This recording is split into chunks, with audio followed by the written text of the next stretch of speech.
Hey guys, welcome back to Margot Watches Movies. My name's Jake Margot. Tonight I'm going to be reviewing the penultimate episode, episode 7 of the Lowdown. I am a day late from the episode airing. I was out of town on work. I do apologize, particularly to the guy that commented on my video last week saying he's looking forward to my reviews. I really appreciated that. Thank you. And I'm sorry that it's a day late. But we'll get to the review now. I think the Lowdown tonight was a perfect example of why, in my opinion, this is one of, if not the best show currently airing on television. I thought it was a master class in genre juggling or bending, seamlessly shifting from these moments of palpable white knuckle tension to suspense to moments of gut busting laughter and tragedy as well. I think there was, in particular, a devastating scene tonight, and it was structured in a way where Starlin Narjo and the director of the episode allowed it to really hit with this maximum potential. And I'm going to get into that in a little bit, but I just want to really, go over why I think the show is so good, besides the genre aspect. But you have all of these elements working together. You have the comedy aspect, you have the noir kind of Tarantino or Coen Brother-esque moments of just random violence that kind of jolts you alive as the viewer. It's something that made a show like Breaking Bad so successful. The earlier seasons of Fargo, to me, which are some of the most underrated seasons of TV ever produced, season 1 and season 2 especially. Shows like that where you have this winding, sweeping narrative with all these plot pieces coming back together. And it's evident in this episode with bits of foreshadow last week coming to fruition this week. And a Chekhov's gun introduced in the episode, getting a big payoff at the end.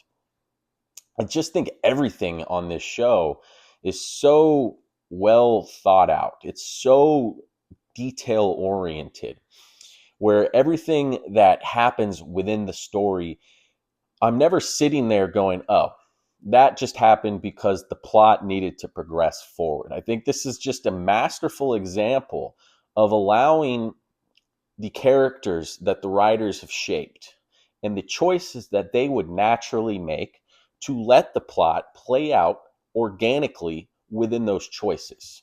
You have characters driving the plot forward. You don't have the plot driving the characters forward. And that's just, especially in today's age of where there's so much streaming, there's so many different types of shows. It's oversaturated in a sense. It's refreshing to see something that sounds so basic, but in execution and application, it is apparently difficult.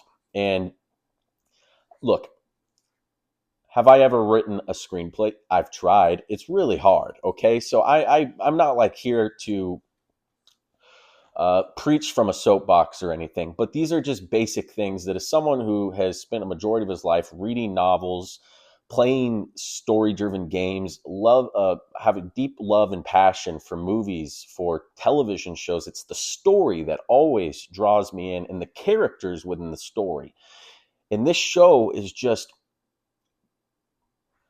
chef's kiss in both regards. I think you have so many characters with dimension and quirks and humor and hubris, arrogance. You have all of these different character traits littered throughout these characters. And then on top of that, you have all these pulpy, noir-esque story elements, a conspiracy, right? This whodunit mystery. And the mystery has already been solved for the most part, with the exception of, did Donald Washburn actually do that to himself, or was he murdered? And this all just comes together to just form such an enjoyable piece of fiction. And I just have to give my hats off, because it's rare these days to find a show this put together. We got it with Severance, but that was in a different realm, right? Severance, while it was a massive hit, just from a broader sense, I think this fits more comfortably into the more traditional style of television, where you're not getting these like mind-bending what the F moments constantly throughout. where that show was more akin to Lost, right? This spiritually to me feels a little bit like it has some Breaking Bad, it has some Noah Hawley, Fargo influence, and I think the humor is so ripe. So I just this episode just exemplifies everything that makes this show special. I think this is a special first season, and how it lands the attempt it's created next week in the finale will really determine, where this ranks in the pantheon throughout the year and in the last couple years, I think. So, story wise, this episode, tragedy strikes. The actions of Lee in the past episode, the decision to call Betty Joe and think of her mistakenly as an ally, as somewhat of a partner in crime, I think. And it's, Lee is so wrapped up in his ideals, which are virtuous. And I think his intentions are virtuous. I do believe when he calls himself a truth story. I do believe him when he walks into a lawyer's office with one of the most underrated rap lyricists of all time, Killer Mike, back, and a hilarious performance tonight. Hats off to him. I believe him when he tells Killer Mike's cousin, the lawyer, that he is just doing this as a believer of truth and wanting to, when you come across something uh, that is a tragedy, setting out to right it. And him finding the will, him calling Betty Joe, not realizing she was going to immediately turn around and call Frank, who is kind of, for as horrible an action as he commits tonight, you do still have this little sense of, I don't know if sympathy is a good word, but maybe pity, because he was in a tough situation. Yes, he went and shook down the lovely old man from last episode, Arthur, the grandfather of Chateau, the street artist. And that guy gave such a heartfelt performance in his last two episodes. I was sitting there like, is this guy actually have like dementia problems, or is that just the performance? Like, that's how good it is. Maybe I should have looked it up. I really don't know if the actor was dealing with his own health problems, because he is old, and it's very clear that he's old in the show, or if he's just giving that remarkable of a performance. But he generated so much sympathy and good grace, the softness of his eyes, the innocence of him, really, just his reflecting on his times, the way he, and the foreshadowing last week where he tells the story of seeing his grandfather with the land turn around and get shot in the back. When Frank is there shaking him down for the will, listening to him kind of ramble on in this sweet old man way. And then you get the image of Frank thinking that Arthur is reaching in the drawer to get the will, but he picks up the gun and he flashes back to that image of his grandfather being murdered and imposes Frank's face onto the man that did it. And as he turns with the gun, we cut away. And I was kind of finding myself eager, like, get him. I was rooting for him desperately.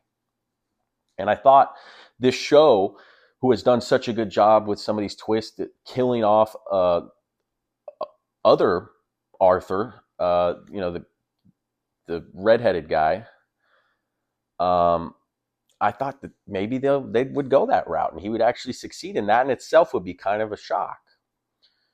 And then it's the rug pull is Lee and Keith David, who, on a side note, their chemistry together, especially tonight, is just so funny and humorous, and they just play off each other so well. Two masters of their craft who have been in the business for a long time and are getting a chance to chew into roles.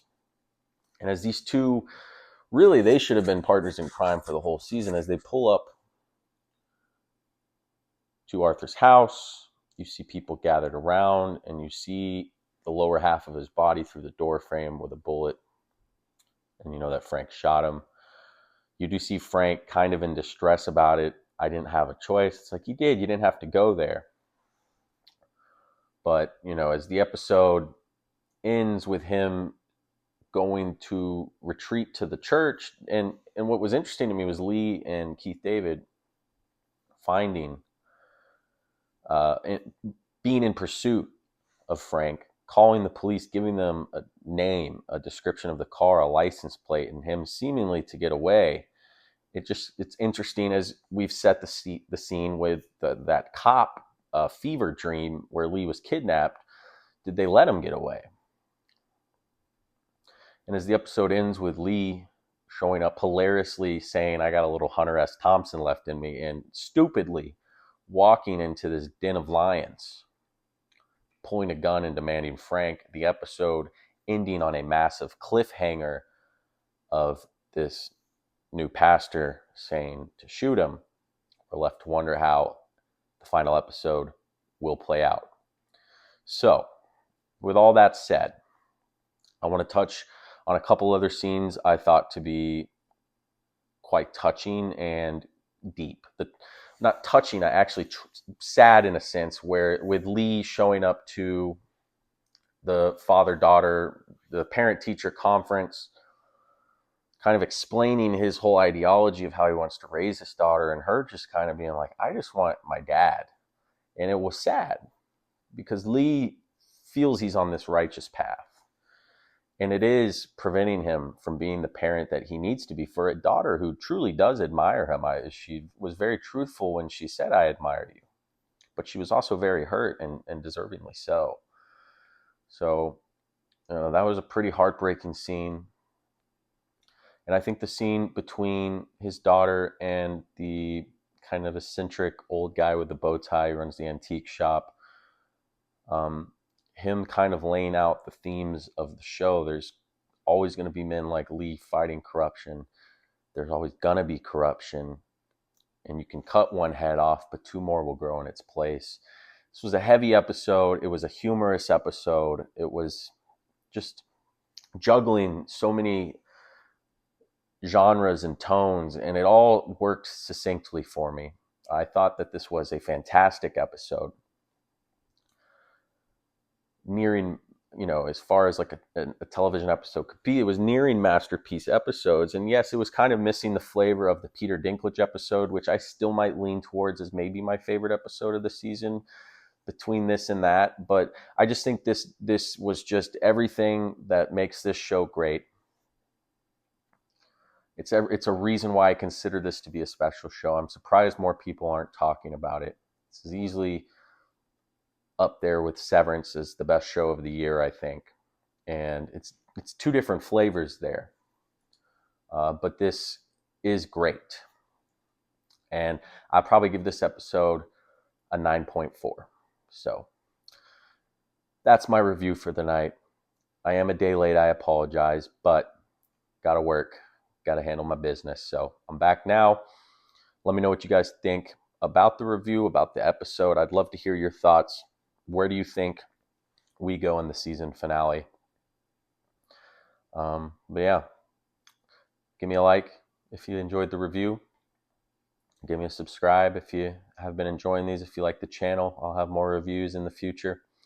But besides that, guys, that's all for tonight. My name's Jake Margo. This is Margo Watches Movies. And as always, thank you very much for tuning in. And we'll see you next time.